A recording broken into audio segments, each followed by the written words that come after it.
আবু জাহেলের মাথায় এই বিষয়টা ধরে না।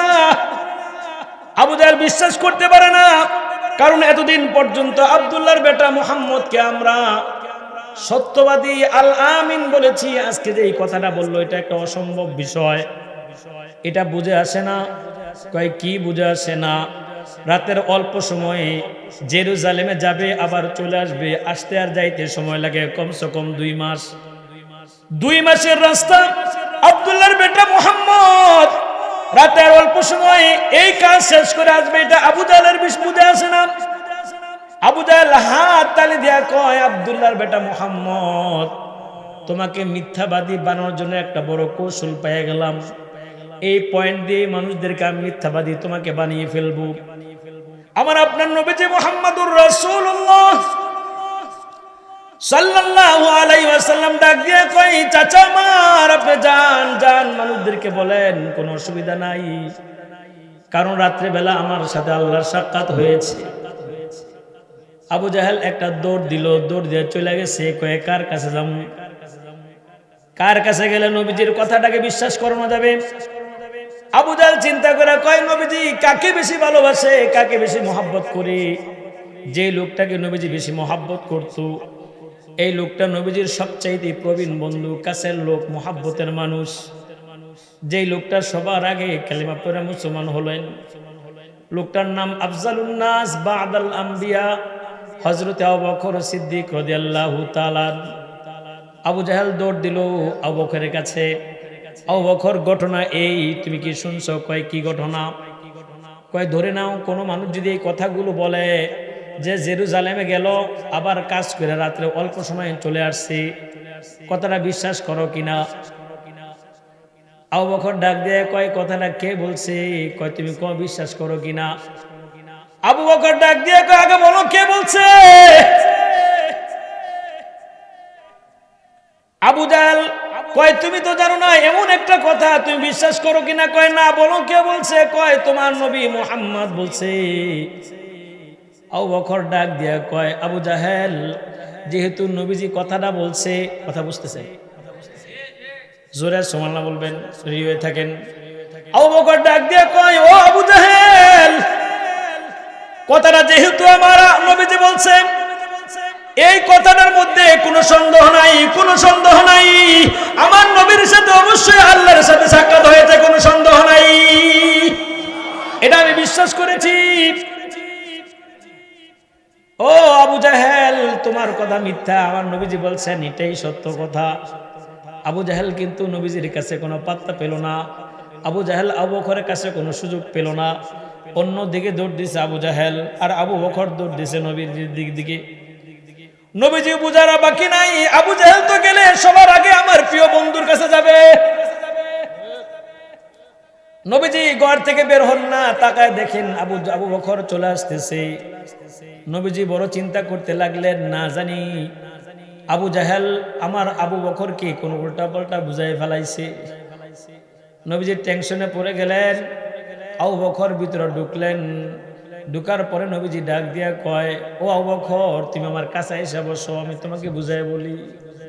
আবু বকর কয়, নবীজি বুঝাই বলার দরকার নাই, ঘটনা এই আমার কাছে বলছে। আবু জাহেল এই ঘটনাগুলো আমার কাছে খুলে বলছে, আপনি কি বলেন? আল্লাহর নবীজি ডাক দিয়ে কয়, ও আবু বকর, হ্যাঁ ঘটনা সঠিক, তুমি কি বিশ্বাস করো না আবু বকর? এই কথাটা বলার সাথে সাথে আবু বকর কাইন্দা কাইন্দা কয়, নবীজি আমি তো আপনার জবান থেকে সাক্ষী নেওয়ার জন্য আসি নাই। আবু জাহেল যখন আমার বাড়িতে গিয়ে আমাকে বলে দিছে, ওই জায়গার মধ্যে আমি সাক্ষী দিয়ে দিছি আপনি মেরাজ হয়েছে। ও বকর, তাহলে তুমি আমার কাছে এখন কেন আসলা? নবীজি ডাক দিয়ে কয়, কেন আসলা? আবু বকর ডাক দিয়ে কয়, নবীজি আপনার কাছে আসার একটা কারণ, আমি প্রমাণের জন্য আসি নাই, কোনো দলিলের জন্য আসি নাই, আমি আপনার কাছে একটা কাজের জন্য আসছি। কয় কি জিনিস? কয় আপনি যে মাত্র আল্লাহর বাড়ি থেকে আসলেন, আমি ওই চেহারাটা দেখতে চাই, যে চেহারাটা, যে চোখটা মাত্র আল্লাহকে দেখে আসছে। আল্লাহু আকবার বলবেন না? আমি আপনাকে দেখতে চাই, সাক্ষীর জন্য আসি নাই, আমি প্রমাণের জন্য আসি নাই, আমি তো আগেই বিশ্বাস করে বলাইছি। ওগো সরকার, আপনাকে দেখতে চাই। কই কেন কেন? তুমি তো আমাকে আগে পরেও দেখছো। কই এই দেখার এখনের দেখা এক নয়, এক নয়। কারণ আপনি আল্লাহর বাড়ি থেকে এখন আসছেন, আপনার চেহারাটা তো আগে কেমন ছিল, আর আল্লাহকে দেখে আসছেন। আল্লাহকে দেখার পরে আপনার চেহারাটা দেখে আল্লাহকে দেখার স্বাদ আমি আবু বকর অনুভব করতে চাই। আমি এর জন্য আসছি। নবীজি হাতটা উঠায় কয়, আবু বকর তুমি আমার কাছে আসো, আমার বুকের মাঝখানে আসো, তুমি আমার বুকের মাঝখানে আসো। নবী তাকে জড়ায় ধরলেন, জড়ায় ধরে কয়, আবু বকর তুমি আজকে থেকে আবু বকর না, তুমি আজকে থেকে আবু বকর সিদ্দিক। আমি যেই কথাটা বলতে চাই, কাফেররা বিশ্বাস করুক চাই না করুক, আমরা বিশ্বাস করি কিনা? করি কিনা? যদি বিশ্বাস করেন তাহলে আবু বকর সিদ্দিক যেমনি ভাবে সত্যবাদী, আমিও আপনি আল্লাহর কাছে সত্যবাদী হয়ে যাব। কথা কোন ঠিক কিনা? আল্লাহ রাব্বুল কারীম কোরআন পাকের সূরাতুল বনী ইসরাঈলের 1 নাম্বার প্রথম পৃষ্ঠায় প্রথম আয়াত, রব্বুল কারীম ডাক দিয়া কয়, সুবহানাল্লাযী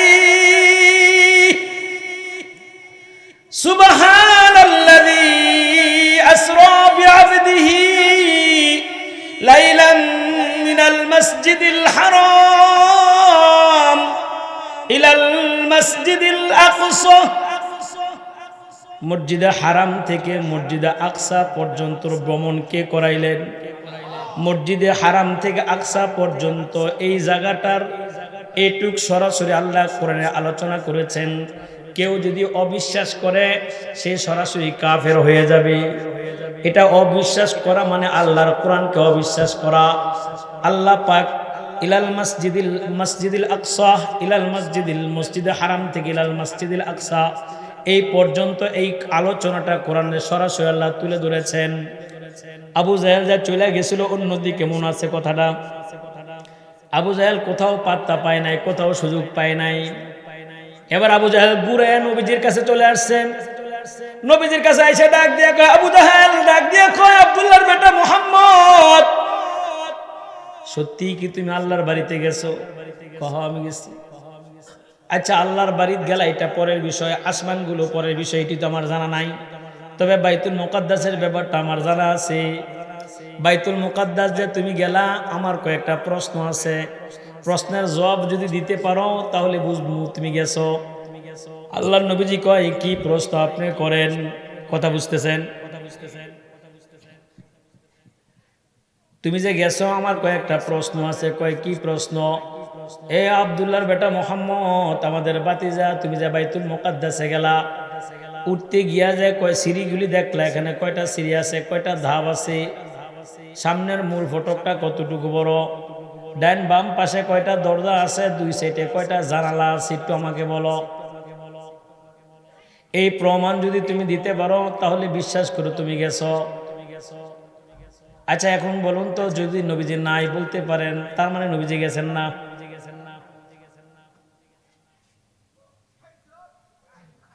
অনেক জায়গার মসজিদের ইমাম সাহেব পর্যন্ত মসজিদের দরজা জানলা কয়টা আছে জানে না, ঠিক কিনা বলেন? 12 বছর ইমামতি করার পরও দরজা জানলা কয়টা আছে বলতে পারে না। কথা কোন ঠিক কিনা? আমাদের জাতীয় মসজিদের যিনি খতিব সাহেব, উনি তো সপ্তাহে একদিন জুমা পড়ায়, এটা তো সঠিক নাকি ভুয়া? খতিব সাহেবকে জিজ্ঞেস করেন কোন তো দেখি কয়টা দরজা জানলা বলতে পারবেনি। কথা কন না কেন? অনেক মুসল্লিরা তো বলতে পারবেন না আপনার ঘরে কয়টা, মসজিদে কয়টা ফ্যান আছে, অথচ 5 ওয়াক্ত নামাজের মুসল্লি। কথা কন ঠিক কিনা? আমার আপনার নবীজিকে আবু জাহেল মিথ্যাবাদী বানানোর জন্য প্রশ্ন করলো, আব্দুল্লাহর বেটা মুহাম্মদ তুমি বলো, এই মসজিদে আকসার ভিতরে বাইতুল মুকাদ্দাসের ভিতরে কয়টা দরজা, কয়টা জানালা, কয়টা ফ্যান আছে, কয়টা সিঁড়ি আছে, তুমি আমাকে বলো। নবীজি গেছেন এটা তো সঠিক, কিন্তু দরজা জানালা তিনি গুনেন নাই। নবীজি জানতেন যে আবু জাহেল প্রশ্ন করবে, তাহলে তো তিনি গুনে আসতেন। হাদিসের মধ্যে পাওয়া যায় নবীজির নূরানি চেহারাটা লাল হয়ে গেল, চোখের কোনা দিয়া পানি পড়তে লাগলো, কাঁদতে লাগলেন, আল্লাহর দরবারে কাঁদতে লাগলেন। ওগো মালিক, আমি তো বাইতুল মুকাদ্দাসে গেছি, এখান থেকে সিঁড়ির মাধ্যমে তোমার কাছেও গেলাম, এগুলো সব সঠিক, তুমি জানো আমিও জানি। আমার সাহাবারা বিশ্বাস করে, কিন্তু একজন বিশ্বাস করে না, আবু জাহেল। ওগো আল্লাহ, আবু জাহেলকে যদি আমি এই প্রশ্নের জবাবগুলো না দিতে পারি তাহলে মিথ্যাবাদী হয়ে যাব। আমি নবীজি তুমি আল্লাহকে দেখেছি, এটাও মিথ্যাবাদী হয়ে যাবে। জান্নাত দেখছি, এটাও মিথ্যাবাদী হয়ে যাবে। জাহান্নাম দেখছি, এটাও মিথ্যাবাদী হয়ে যাবে গো আল্লাহ। এখন আমি আবু জাহেলের জবাবটা কেমনে দিব? আমি তো দরজা, জানালা, ফ্যান, লাইট কিছুই গুনি নাই। এখন আমি কেমনে জবাব দিব? নবীজি সিজদার মধ্যে পুরা কাঁদতে লাগলেন। সাহাবায়ে কেরাম ডাক দিয়ে কয়, ও নবীজি, আপনার পেরেশানি হওয়ার কোনো কারণ নাই। আবু জাহেল বিশ্বাস করুক চাই না করুক, প্রমাণ আমরা চাই না। আমরা সাহাবায়ে কেরাম বিশ্বাস করি আপনি আল্লাহর সাথে সাক্ষাৎ করেছে, এটা আমরা বিশ্বাস করি। কিন্তু নবীজি বলেন, না না, আবু জাহেলকে তো তথ্য প্রমাণটা দিতে হবে। আল্লাহ রাব্বে কারীম হযরত জিবরাইল আলাইহিস সালামকে পাঠাই দিলেন। আল্লাহু আকবার বলেন। জিবরাইল আলাইহিস সালামকে পাঠাই দিলেন। জিবরাইল আলাইহিস সালাম নবীজির কাছে এসে ডাক দেয়া কয়, পয়গম্বর, ওগো হাবিব, ওগো আল্লাহর প্রিয় হাবিব, আপনি কিসের টেনশন করেন? টেনশন করেন না। আবু জাহেলের দাঁত ভাঙা জবাবটা আল্লাহ পাক দিয়ে দিবেন। সুবহানাল্লাহ। নবী করিম সাল্লাল্লাহু আলাইহি ওয়াসাল্লাম বলেন, আমি যখন এইভাবে দুটো হাত তুলে উপর দিকে তাকাইছিলাম আর আল্লাহকে ডাক দিয়ে বলতেছি, আল্লাহ, ওগো মালিক, আমি তো বাইতুল মুকাদ্দাসে গেলাম, অনেক কাজ করেছি, তারপরে এইভাবে ফিরে আসলাম। আল্লাহ, এটা তো আবু জাহেল বিশ্বাস করে না, প্রশ্ন করে বসছে, আমি কিভাবে জবাব দিব? আল্লাহ পাক ডাক দেয়া কয়, বন্ধু আমার, আপনিও টেনশন করেন না। নবী সাল্লাল্লাহু আলাইহি ওয়াসাল্লাম হাদিসের মধ্যে বলেন, আল্লাহ রাব্বে কারীম ওই মুহূর্তে জিবরাইলের মাধ্যমে আমি মুহাম্মদের চোখের সামনে বাইতুল মুকাদ্দাসের পুরো ভিডিওটা আমার চোখের সামনে তুলে ধরছেন। আল্লাহু আকবার বলেন। আরে জোরে বলেন আল্লাহু আকবার। আরে জোরে বলেন আল্লাহু আকবার।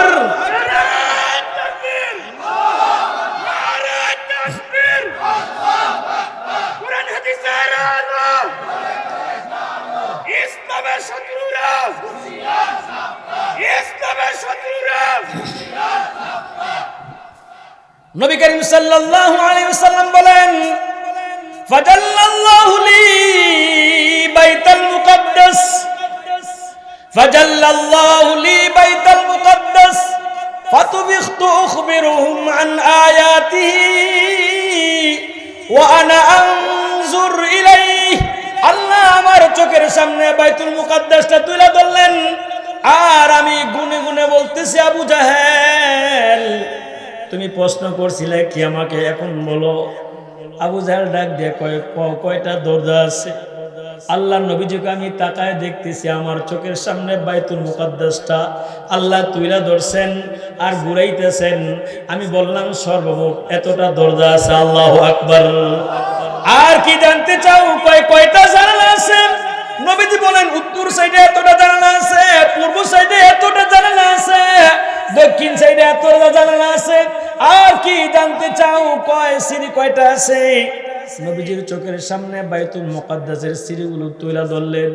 আল্লাহ নবীজি 1 2 3 4 এইভাবে গুনে গুনে প্রত্যেকটা সিঁড়ির নাম সংখ্যা বলে দিলেন। আর জোরে বলেন সুবহানাল্লাহ। আর কি জানতে চাও? আর কয়টা ফ্যান আছে, লাইট আছে বলো। নবীজির চোখের সামনে বাইতুল মুকাদ্দাসের ভিতরের চিত্রটা আল্লাহ তুলে বললেন। নবীজি ডাক দিয়ে কয়, এই এতটা লাইট, এতটা ফ্যান আছে। আর কি আছে? অমুক জায়গায় একটা ছিদ্র আছে। ছিদ্রটা কেন? ওই ছিদ্রটা রাখছেন ওই জায়গার মধ্যে আমি আমার বোরাকটা বাংলাম। আল্লাহু আকবার বলেন। আরে জীবন আল্লাহু আকবার। কেন মেরাজ হলো এটা বলার সুযোগ নাই, সময় নাই। মেরাজের পরে আলোচনাগুলো করি। তাহলে মূল কথা হলো, কাফেররা বিশ্বাস করুক চাই না করুক, আমরা বিশ্বাস করি আমাদের নবীর সাথে আল্লাহ সাক্ষাৎ হয়েছে। ক্লান্ত শরীর নিয়ে নবী করিম সাল্লাল্লাহু আলাইহি ওয়াসাল্লাম উম্মে হানির ঘরে নবীজি শোয়া, ক্লান্ত শ্লান্ত শরীর, ব্রাকান্ত মন নিয়ে শোয়া। কেন জানেন? কেন একটু আপনাদেরকে বলি। আমার আপনার নবীজি জন্মের আগেই বাবা মারা গেলেন। কথাগুলো মনে রাখবেন, জন্মের আগে বাবা মারা গেলেন, এতিম অবস্থায় দুনিয়াতে আসলেন, বাবা মারা গেলেন, তারপরে দুনিয়াতে আসলেন। আসার 6 বছর পরে নবীজির মাও মারা গেলেন। নবীজির বাবা নাই, নবীজির মাও নাই। তারপর নবীজিকে লালন পালন করলেন নবীজির দাদা ইন্তেকাল করলেন। নবীজির বয়স যখন 8 বছর 2 মাস 10 দিন, 8 বছর 2 মাস 10 দিন বয়সে নবীজির দাদাও ইন্তেকাল করলেন। দাদা ইন্তেকালের পরে নবীজির দায়িত্ব নিলেন নবীজির চাচা, নবীজির একজন চাচা আবু তালেব। কথা বুঝতেছেন? আবু তালেব নবীজির দায়িত্ব পালন করতে লাগলেন। হাদিসের মধ্যে আসছে আম্মুর রাজুলি সিন ওয়াবি, চাচা বাপের মতো। নবীজির চাচাকে নবীজি বাবার মতো সম্মান করতেন। নবীজির জন্মের আগে বাবা মারা গেলেন, জন্মের 6 বছর পরে নবীজির মা মারা গেলেন। তখন নবীজির দাদা ছিলেন নবীজির দেখাশোনা করার জন্য। 8 বছর বয়সে নবীজির দাদা ইন্তেকাল করলেন, চাচা দায়িত্ব নিলেন। চাচা দায়িত্ব নিতে নিতে নবীজি বড় হয়ে গেলেন। 40 বছর হয়ে গেল। নবীজির বয়স যখন 25 বছর বয়সে নবীজিকে বিবাহ করালেন, করলেন তিনি খাদিজা রাদিয়াল্লাহু তাআলা আনহা। ওই বিবাহের পুরা কাজটাই নবীজির চাচা আবু তালেব করলেন। ওই বিবাহের খুতবা চাচা নিজে দিছেন, সুবহানাল্লাহ।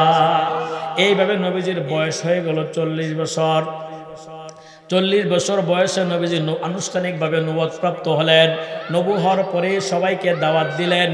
সবাই মানে, কাফেররা মানে না। একটা পর্যায়ে কাফেররা নবীজির চাচার কাছে আসলো, আবু তালেবের কাছে। আবু তালেবের কাছে এসে নবীজিকে লোভ দেখানো হলো, আপনার বাতিজাকে বলেন বাতি যেন দাওয়াত বন্ধ করে দেয়, তার বিনিময়ে কিছু হাদিয়া আমরা দিব। কথা বুঝতেছেন? তো অনেক লম্বা কথা, সংক্ষেপ করে বলছি। আপনার বাতিজাকে বলেন কিছু হাদিয়া আমরা দিব, কিন্তু তার কাজ যেন সে বন্ধ করে দেয়, আমাদের মূর্তির উপাসনা যেন সে করে, লা তুজার সমালোচনা যেন না করে। কয় কি করতে হবে? কয় 1 নাম্বার তাকে আমরা নেতা বানাবো, যদি নেতা হতে চায়। এটাও যদি না চায়, যদি অর্থ সম্পদের লোভ থাকে, আমাদের সম্পদ দিয়া তাকে ধনী বানায় দিব। এটাও চাইল না। যদি মেয়ের লোভ থাকে, নারীর লোভ থাকে, কথা বুঝতেছেন? নারীর লোভ যদি থাকে, তাহলে আমাদের বংশের মধ্যে সুন্দর সুন্দর রূপবতী গুণবতী ভালো ভালো মেয়েগুলো আছে, যাকে ইচ্ছা তাকে বিবাহ দিয়া দিব, সে যে যাকে বলে তার সাথে বিবাহ দিয়া দিব। এই প্রস্তাবগুলো চাচার কাছে দিল। চাচা নবীজির কাছে বললেন। চাচা যখন বললেন, নবীজি ডাক দিয়া কয়, চাচা আমার ব্যাপারটা পুরোটাই আপনি জানেন, তাদেরকে উত্তর দিয়া দেন। কয় কি উত্তর দিব? তারা নারী দিতে পারবে, গাড়ি দিতে পারবে, সম্পদ দিতে পারবে, তাদের নেতা বানাইতে পারবে, সম্পদ দিতে পারবে, আমাকে তারা ক্ষমতা দিতে পারবে, এগুলো তাদের পক্ষে সম্ভব। কিন্তু আকাশের চাঁদ আর সূর্য, এটা তারা আমাকে দিতে পারবে না, এটা অসম্ভব। এই অসম্ভব জিনিস যদি আমি মুহাম্মদের হাতে এনে দেয়, চাঁদ আর সূর্য এনে দেয়, আর এনে দেওয়ার পরে যদি ডাক দিয়ে কয়, মুহাম্মদ তুমি হক কথা বলা বন্ধ করে দাও, আমি আমার জীবন দিয়া দিব। চাঁদ সূর্য দেওয়ার পরও আমি আমার দাওয়াত বন্ধ করব না। চাচা তাদেরকে বলে দিলেন, যাও, তোমাদের প্রস্তাব আমার বাতিজা গ্রহণ করে নাই। এখন অত্যাচার আর নির্যাতন আরো বেড়ে গেল। এত বেড়ে গেল, যতই নির্যাতন করো কিন্তু চাচার কারণে পারে না। এবার চাচা এবং বাতিজা সহ, অর্থাৎ নবী এবং নবীর চাচা সহ জেলখানায় বন্দি করে দিছে। জেলখানায় 1 দিন আর 2 দিন না, প্রায় 3 বছর জেল খাটছেন। কত বছর? 2.5 থেকে 3টা বছর পর্যন্ত নবীজি জেল খাটলেন। ওই জেলখানার মধ্যে চাচাও ছিলেন। চাচা জেলখানার মধ্যে ছিলেন, কোনো খাবার নাই। বর্তমান জেলখানার মতো না। বর্তমান জেলখানায় তো নায়ক নায়িকারা গেলে মেহেদি পরে জন্মদিন পালন করে, কথা কোন ঠিক কিনা? আর ওই জামানায় জেলখানা এমন ছিল, তাদের খাবার দেওয়া হতো না, পানি দেওয়া হতো না, তাদের সাথে যোগাযোগ নিষিদ্ধ ছিল, আত্মীয়তা করাও নিষিদ্ধ। এর জন্য নবী এবং চাচা আবু তালেব খানা পান নাই, পানি পান নাই, পাহাড়ের লতা পাতা খায় জীবনটাকে পরিচালনা করেছেন। তারপরেও কাফেরদের সাথে আতাত করেন না। জেলখানা থেকে চলে আসার পরে নবীজির চাচা একবারে দুর্বল হয়ে গেলেন, বুড়া মানুষ, জেল কাটলেন, কিন্তু নবীজির সাথে ছিলেন, ঈমান আনেন নাই। বাড়িতে আসার কয়েকদিন পরে চাচা ইন্তেকালের পর্যায়ে, মৃত্যুর শয্যায় চলে গেলেন। নবীজির কানে মেসেজ আসলো, আপনার বাবার মতো যাকে সম্মান করতেন চাচা মৃত্যুর শয্যায়। নবীজি দৌড় দিলেন চাচার কাছে। চাচার কাছে গিয়ে দেখে চাচার এক পাশে শয়তান এবং কাফেরগুলো বসা, ডান পাশে নবীজির পাশে গিয়া কয়, চাচা আমার সারাটা জীবন আমাকে ভালোবাসছেন, আদর দিলেন, মোহাব্বত দিলেন, ভালোবাসা দিলেন, আজকে একটা কথা বলি চাচা, আপনি একটা বার বলেন লা ইলাহা ইল্লাল্লাহ, শুধু এতটুকু বলেন চাচা আমার, আমি কথা দেই ময়দানে মাহশরে সবার আগে আপনাকে জান্নাতে নেওয়ার ব্যবস্থা আমি করব। এই মৃত্যুর সময় চাচাকে অফারটা দিলেন, কিন্তু চাচা অফারটা গ্রহণ করলেন না। এখানে লম্বা আলোচনা, ওই দিকেও গেলাম না। সর্বশেষ চাচা বেঈমান অবস্থায় ইন্তেকাল করলেন। নবীজির মনটা খারাপ, আহারে কত মানুষ আমার কাছে কালেমা পড়ে মুসলমান হয়, কিন্তু আমি আমার বাবাকে দেখি না, আমি আমার মা দেখার পরও বুঝতে পারি না মারা গেল, আমি আমার দাদাকে দেখি নাই, দেখলো 8 বছর বয়সে দাদা ইন্তেকাল করলেন। চাচা আমাকে আদর সোহাগ দিল, ভালোবাসা দিল। এই চাচা মৃত্যুর সময় আমি নবী হইয়া চাচার কালেমাটা আমি পড়াইতে পারি নাই। চাচা বেঈমান অবস্থায় মারা গেল। যেই মুহূর্তে চাচা বেঈমান অবস্থায় মারা গেল, এতদিন পর্যন্ত চাচার জন্য কাফেররা নবীজিকে কিছুই করতে পারে নাই। মক্কার কাফেররা চাচা ইন্তেকালের পরে নবীজির উপর অত্যাচার আর নির্যাতন আরো বাড়িয়ে দিল। কোথাও গেলে নবীজিকে গালি দেয়, নবীজিকে বকা দেয়, নবীজিকে মারে। নবীজি কোথাও কোনো কাজ করতে পারেন না, মনে হয় যেন পুরা পৃথিবীটা একেবারে সংকীর্ণ হয়ে গেল। নবীজি কার কাছে যাবেন, কে নবীজিকে সান্ত্বনা দিবি? নবীজি কোথাও গিয়ে শান্তি পান না, কেউ কোনো একটা ভালো কথাও বলে না, সবাই নবীজিকে বোকা দেয়, গালিগালাজ করে, এমন সময় মায়েরও দেয়। মানসিক নির্যাতন, শারীরিক নির্যাতন, সামাজিকভাবে নবীজিকে বয়কট করে দিল। নবীজির চাচা ইন্তেকাল করলেন, তার কম 3 থেকে 4 দিন বা 5 দিন পরে ওই যে নবীজির স্ত্রী খাদিজা রাদিয়াল্লাহু তাআলা আনহা, খাদিজা নবীজির এমন স্ত্রী ছিলেন, খাদিজার জীবদ্দশায় নবীজি দ্বিতীয় বিবাহ করেন নাই। খাদিজা ইসলাম গ্রহণ করার পরে যত সম্পদ ছিল সব সম্পদ নবীজির কাছে হাজির করলেন। এ স্বামী, এই যে নেন, সম্পদ দিয়ে দিলাম, আপনি সব কিছু আল্লাহর জন্য খরচ করবে। এই ইন্তিকাল করলেন খাদিজাও। নবীজির স্ত্রী চলে গেলেন, চাচা চলে গেলেন, বাবা চলে গেলেন, দাদা চলে গেলেন, মা চলে গেলেন, সবাই চলে গেলেন। নবীজি বড় কষ্ট পাইলেন, আহারে মনটা ভেঙে চুরমার হয়ে গেল। নবীজি কয়, না না, আমি আর এলাকায় থাকবো না, এলাকার লোকেরা আমাকে গালি দেয়, বোকা দেয়। একটু চিন্তা করেন, কারো আপনজন মারা গেলে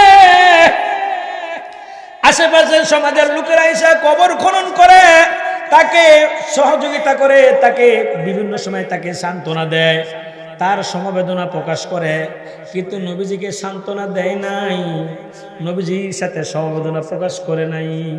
নবীজিকে বোকা দেয়, তারা খিলখিল করে হাসি। নবীজির চাচা মারা গেল, তারা আনন্দ করলো। নবীজির স্ত্রী মারা গেল, তারা হাসে, আনন্দ করে। নবীজির কাছে সমাজটা একেবারে সংকীর্ণ হয়ে গেল। নবীজি কয়, না না না, এলাকায় আর থাকা যাবে না, চলে যাব আমি এলাকা থেকে। কই যাইবেন? যায়েদ ইবনে হারিসকে নিয়ে নবীজি চলে গেলেন তায়েফের জমিনে। তায়েফের জমিনে নবীজি দাওয়াত দিলেন, 1 দিন আর 2 দিন না, 1 মাস দাওয়াত দিলেন।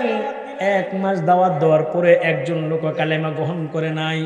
তারা তো কালেমা গ্রহণ করে নাই, বরঞ্চ তায়েফের কাফেররা ছোট ছোট বাচ্চাকে লিলিয়ে দিল, আব্দুল্লাহর বেটা মুহাম্মদকে তায়েফ থেকে বের করে দাও।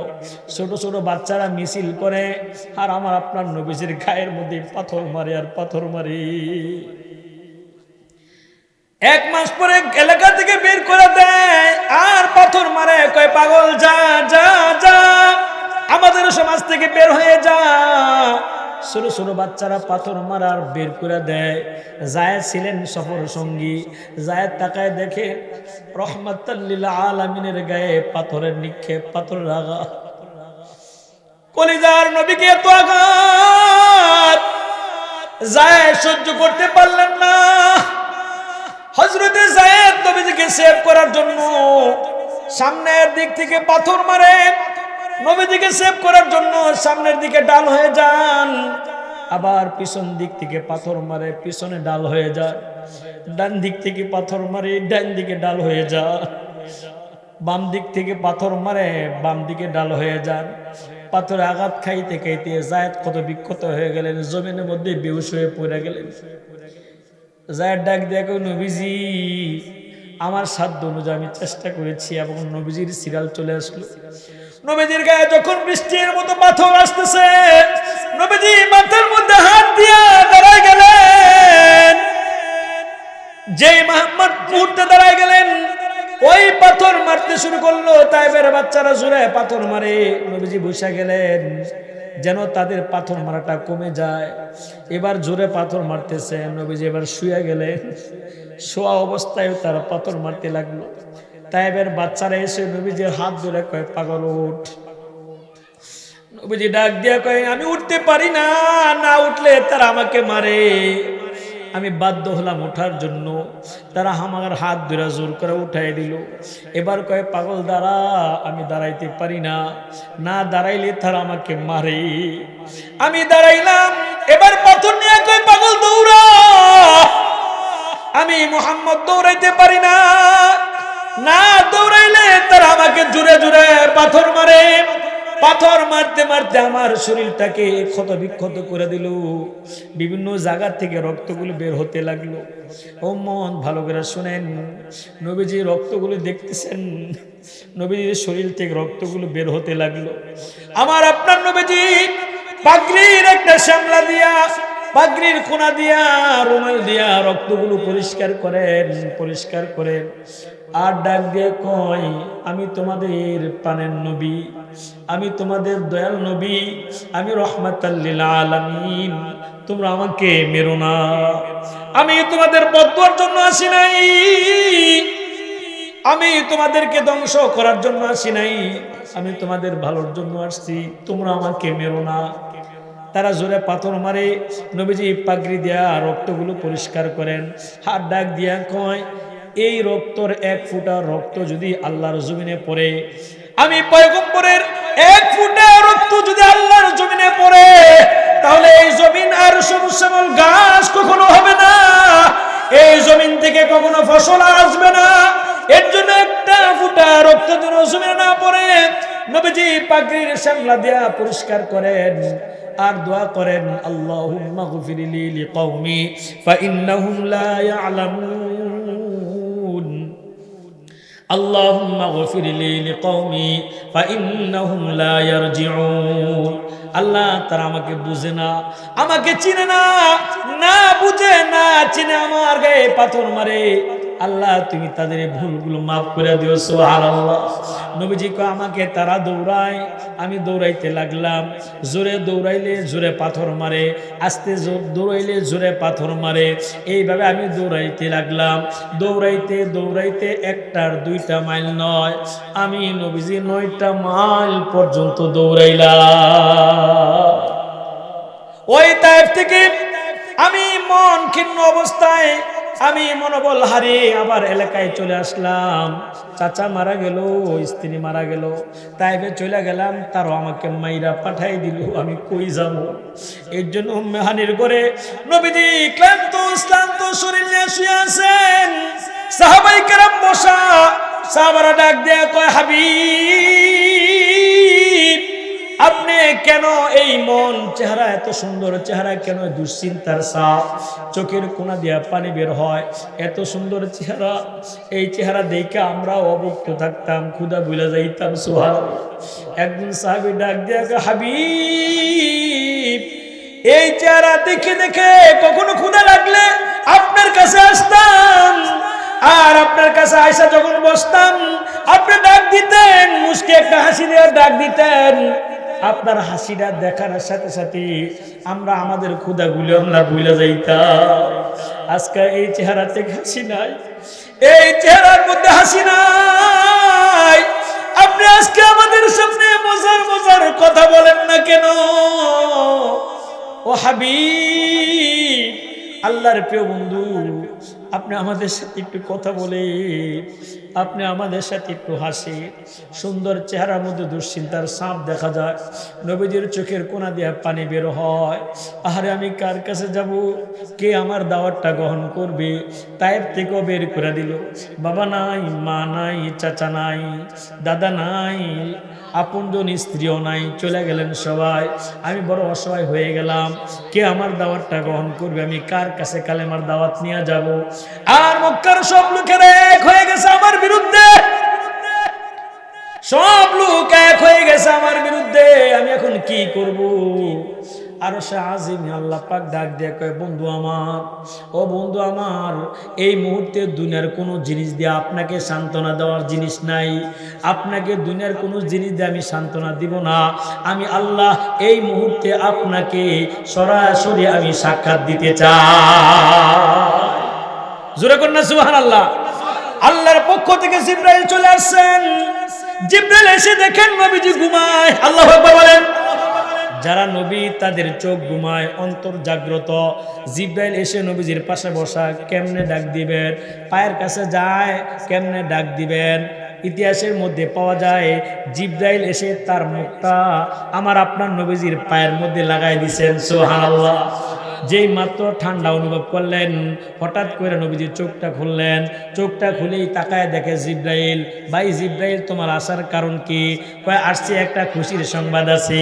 কয় কি খুশির সংবাদ?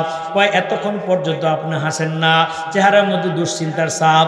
আমি ফেরেশতা জিবরাইলের ভালো লাগে না, আরশের ফেরেশতাদের কাছে ভালো লাগে না, আপনার সাহাবাদের কাছে ভালো লাগে না, সবাই আপনাকে ভালোবাসে। আজকে আপনার ভাঙ্গা মনকে চাঙ্গা করার জন্য আল্লাহ আমাকে আপনার কাছে পাঠাইছেন। উঠেন উঠেন, এই মুহূর্তে আপনাকে আল্লাহর কাছে যাওয়া লাগবে। আল্লাহ জোরে বলেন আল্লাহু আকবার। আরো জোরে বলেন আল্লাহু আকবার।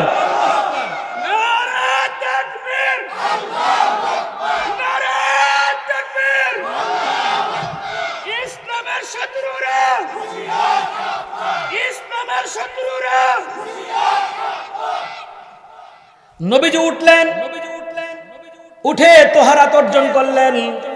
তারপরে তাকায় দেখেন নবীজির ঘরের সামনে জিবরাইল চলে আসছে একটা বোরাক নিয়া। কি নিয়া? বোরাক নিয়া চলে আসলেন। বোরাক নিয়া যখন আসলেন, নবীজি বোরাকের মধ্যে উঠলেন। শুধু উঠলেন না, জিজ্ঞেস করে বোরাকটার গতি কতটুক? কয় নবীজি, এই বোরাকের প্রথম দৃষ্টি যে জায়গায় পড়ে, বোরাকের প্রথম কদমটা ওই জায়গায় পড়ে। সুবহানাল্লাহ। কয় এই বোরাকের ড্রাইভার কি? এবার জিবরাইল কয় বোরাকের ড্রাইভার আমি নিজে। আল্লাহু আকবার বলবেন না? এই বোরাকের ড্রাইভার আমি নিজে, হেল্পারও আছে, হেল্পার আছে, এটার প্রধান মেহমান হলেন আপনি। এবার নবীজি যখন চলে যাইতেছেন, বোরাকের উপর উঠলেন। বোরাকের উপর উঠলেন, উঠার পর অল্প সময়, এটা কার নির্দেশ? রাতের অল্প সময়, এই যে অল্প সময়, এই বোরাকের মাধ্যমে একেবারে বাইতুল মুকাদ্দাসে চলে গেলেন। সুবহানাল্লাহ বলেন। মাঝখানে কিছু আলোচনা রয়ে গেল, সময়ের সংক্ষেপ করতে পারলাম না। তবে যাওয়ার পথে নবীজি হাদিসের মধ্যে পাওয়া যায়, যাওয়ার পথে 4 জায়গায় বিরতি নিলেন। কয় জায়গায়? জেরুজালেম, বাইতুল মুকাদ্দাস। হুজুর চলে আসছে, আমিও আলোচনা শেষ করে দিচ্ছি। একটা তাকবীর দেন, নারে তাকবীর। আরো জোরে নারে তাকবীর। নারে তাকবীর। প্রধান বক্তার আগমন, প্রধান বক্তার আগমন।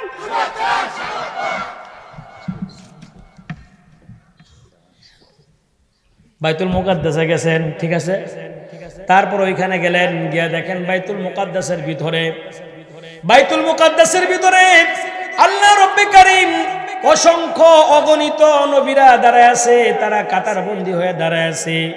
শুধু নবী না, আল্লাহ পাকের যত মেন ফেরেশতা ছিল সকল ফেরেশতারা দাঁড়ায় আছে। নবীজি যখন নামলেন, ভিতরে প্রবেশ করবেন, আমার আপনার নবীজির জন্য সুন্দর করে ভিতরে যাওয়ার জন্য একটা রাস্তা হয়ে গেল। সুবহানাল্লাহ। একবারে প্রথম কাতারের সামনে যখন গেলেন, এই নামাজে ইমামতি করবে কে? কেউ সামনে যায় না, কে ইমামতি করবে? কেউ সামনে যায় না, কে ইমামতি করবে? এবারে জিব্রাইল ডাক দিয়ে কয়, ওগো আল্লাহর হাবিব, আজকে এই জামাতের ইমামতি একমাত্র আপনি করবেন। কয় কেন? কয় আপনি এমন একজন ইমাম, আপনি শুধু উম্মতের ইমাম নন, আপনি আখিরি জামানার উম্মতের ইমাম নন, আপনি সমস্ত নবীদের ইমাম। সুবহানাল্লাহ বলেন। আপনি সমস্ত রসুলদের ইমাম, আপনি সকল ফেরেশতাদের ইমাম, আপনি সব কিছুর ইমাম।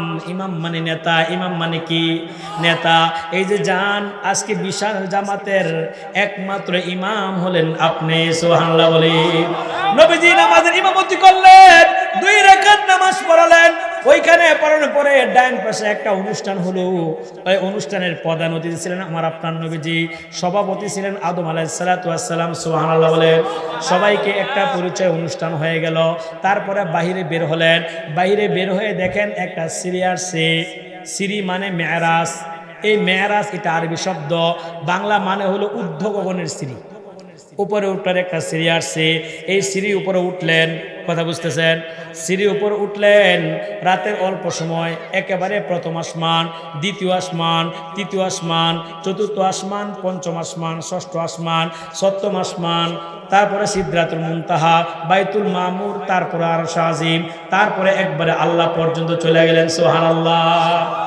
প্রথম আসমান হযরত আদম আলাইহিস সালাতু ওয়াস সালাম, দ্বিতীয় আসমান হযরত ঈসা আলাইহিস সালাতু ওয়াস সালাম, তৃতীয় আসমান হযরত ইদ্রিস এবং ইহয়া আলাইহিস সালাতু ওয়াস সালাম, চতুর্থ আসমান হযরত ইউসুফ আলাইহিস সালাতু ওয়াস সালাম, পঞ্চম আসমান হযরত হারুন আলাইহিস সালাতু ওয়াস সালাম, ষষ্ঠ আসমানে হযরত মূসা আলাইহিস সালাতু ওয়াস সালাম, সপ্তম আসমানে ইব্রাহিম আলাইহিস সালাতু ওয়াস সালাম ছিলেন। সুবহানাল্লাহ। আসমান কয়টা? বলেন আসমান কয়টা? 7টা আসমানের মধ্যে আল্লাহ 8 জন পয়গম্বরকে রাখলেন। কয়জন? প্রথম আসমানে আদম আলাইহিস সালাতু ওয়াস সালাম, দ্বিতীয় আসমানে ঈসা আলাইহিস সালাতু ওয়াস সালাম, তৃতীয় আসমানে হযরত ইদ্রিস আলাইহিস সালাতু ওয়াস সালাম, চতুর্থ আসমানে হযরত ইউসুফ আলাইহিস সালাতু ওয়াস সালাম, পঞ্চম আসমানে হযরত হারুন আলাইহিস সালাতু ওয়াস সালাম, ষষ্ঠ আসমানে মূসা কালিমুল্লাহ আলাইহিস সালাতু ওয়াস সালাম, সপ্তম আসমানে ইব্রাহিম আলাইহিস সালাতু ওয়াস সালাম। তাহলে কয়জন হলো? 7 আসমানের মধ্যে আল্লাহ 8 জন নবীকে রাখলেন। তারও একটা কারণ আছে না নাই? কারণটা আজকে তার সপ্তম আসমানে ইব্রাহিম আলাইহিস সালাতু ওয়াস সালামকে রাখলেন। কেন রাখলেন? হযরত ইব্রাহিম আলাইহিস সালাতু ওয়াস সালাম, আল্লাহর নবীজি দেখেন ইব্রাহিম খলিল অসংখ্য অগণিত ছোট ছোট বাচ্চাদেরকে তালিম দিতেছেন। আল্লাহর নবীজি জিজ্ঞেস করেন এরা কারা? এবার ইব্রাহিম আলাইহিস সালাতু ওয়াস সালামের পক্ষ থেকে জবাব দেওয়া হয়, ওগো আল্লাহর হাবিব, এরা তো ওই বাচ্চা, এরা তো ওই বাচ্চা। কয় কোন বাচ্চা? যেই সমস্ত মা বাবার সন্তান শৈশবকালে ইন্তেকাল করেছে, আছে না নাই? ছোটবেলায় ইন্তেকাল করেছে। কয় কোন মা বাবা? কয় যেই মা বাবা চিন্তা করছিল যে আমার সন্তান যদি হয় তাকে হাফেজ বানাবো, তাকে আলেম বানাবো, তাকে হাফেজা বানাবো, তাকে আলেমা বানাবো। ওই সমস্ত সন্তান যারা শৈশবকালে ইন্তেকাল করছে, হওয়ার পরে ইন্তেকাল করছে, 1 দিন 2 দিন 3 দিন, 1 বছর 2 বছর 5 বছর বয়সে ইন্তেকাল করছে। এখন তাদেরকে হাফেজও বানাইতে পারে নাই, আলেমও বানাইতে পারে নাই। মা বাবা কান্দে আর কান্দে, আহা সন্তান দিলাবার নিয়ে গেলা, মনে বড় আশা ছিল আলেম বানাবো, মনে বড় আশা ছিল হাফেজা বানাবো, একটাও তো বানাইতে পারি নাই। আল্লাহ ডাক দেখে, ইব্রাহিম এটা আপনার দায়িত্ব। মা বাবার স্বপ্নটা ছিল কিন্তু আমি উঠাই নিয়ে গেলাম। ওই সমস্ত বাচ্চাদেরকে আপনি হাফেজ এবং আলেম বানাবে। আর সুবহানাল্লাহ। যাদের শৈশবকালে যে সমস্ত মা বাবার বাচ্চা ইন্তেকাল করছে তারা সুসংবাদ গ্রহণ করে। আপনার বাচ্চাগুলো রেডি, এই বাচ্চারা আপনাদেরকে রেখে জান্নাতে যাবেন, আপনাদেরকে নিয়ে যাবে। শোনো বলবেন না? যাই হোক, এইভাবে 7টা আসমান অতিক্রম করে সিদরাতুল মুনতাহা, তারপর বাইতুল মামুর, আরশ আজিম, আল্লাহর কাছে গেলেন। বন্ধুর বাড়িতে গেলেন। সুবহান বলবেন না? আর জোরে বলেন সুবহানাল্লাহ। এখন ভাঙ্গা মন চাঙ্গা করলেন কে?